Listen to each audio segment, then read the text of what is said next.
In a village where tradition was law, one woman stood before the elders and said no. She didn't shout, she didn't fight, but what she did shook generations and changed the way names were remembered forever. This is not just a folktale, it's a legacy.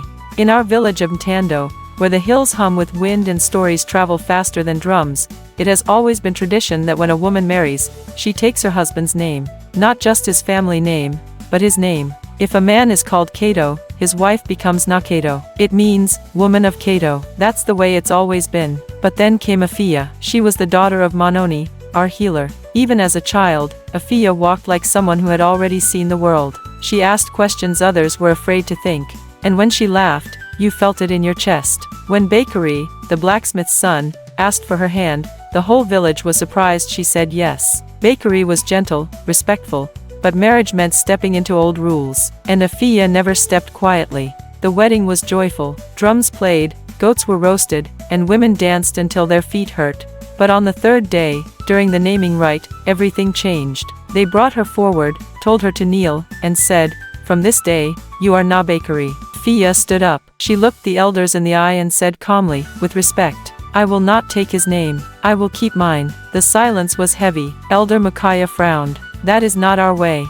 Afiya said, "My name was given by my grandmother. It means wellness. It carries my story. I will not bury it." Some called her proud. Others whispered behind their hands. But Bakery, bless that boy, he took her hand and said, "If she carries my love, she need not carry my name." The elders didn't like that. They said she would bring trouble, confuse the young girls, offend the ancestors. But Afiya didn't argue. She lived. She tended the sick. She taught the children. She even started teaching the girls how to read the carvings on the old shrine stones, names of forgotten women from before our time. And then, the rains came back.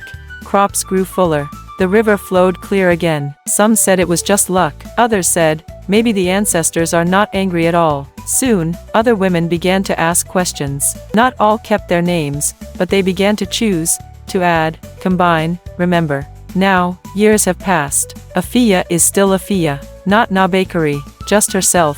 And her daughter, her name is Zuberi, strength. She plays the drum at ceremonies now. Yes, a girl.